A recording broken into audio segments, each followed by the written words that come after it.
Hello नमस्कार guys. तर आज आपण शेजवान फ्राईड राईस मसाल्याची रेसिपी पाहणार आहोत।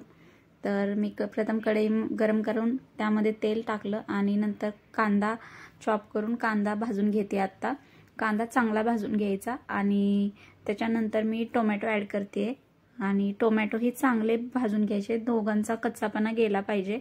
म्हणजे जर नॉर्मल मीठ जरी ॲड केलं त्यामध्ये तरी चांगल्या पद्धतीने कांदा आणि टोमॅटो शिजतं।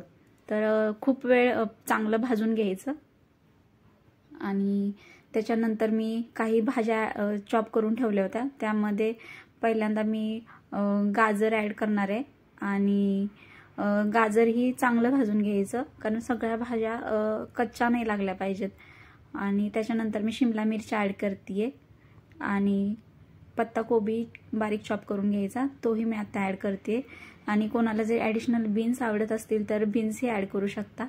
आणि त्याच्यानंतर मी वाटाणा ॲड करते, मटर, आणि चांगलं छान पद्धतीने सगळं भाजून घ्यायचं आणि हलवून एकसारखं हलवून चांगलं मिक्स करून त्यांना छान पद्धतीने परतून घेतल्यानंतर मी 5 मिनिटं वाफेवर थोडं शिजवलं आणि शिजवल्यानंतर थोडा छान मऊ पडलं, नरम झालं आणि त्याच्यानंतर मी भात ॲड करते।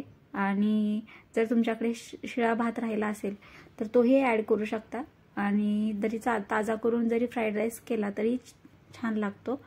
आणि पूर्ण भात एकसारखा मिक्स करून घ्यायचा सर्व भाज्यांमध्ये आणि त्याच्यानंतर मी ॲड करते शेजवान फ्राईड राईस मसाला।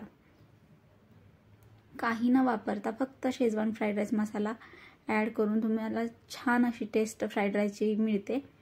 आणि हा मसाला ॲड करून खूप पटपट हलवावं लागतं, कारण तो मसाला एकजीव करावा लागतो पूर्ण भातामध्ये आणि खूप त्याला परतून घ्यायचं, हलवून घ्यायचं व्यवस्थित। आणि एकदम छान अशी टेस्ट, सुगंध सुटलाय आणि खूप आता म्हणजे तोंडाला पाणी सुटलंय। आणि तुम्हीही ट्राय करू शकता, ही इझी रेसिपी आहे। आणि त्याच्यानंतर मी आता कोथिंबीर ॲड केली आणि झालंय माझा तयार शेजवान फ्राईड राईस। तर चला आता खाऊया। आणि मी आता घेते ताटामध्ये। तर एकदम छान असा वास सुटलाय, काही न ॲड करता फक्त शेजवान मसाला ॲड करून झाला माझा फ्राईड राईस। कशी वाटली रेसिपी नक्की सांगा। थँक्यू।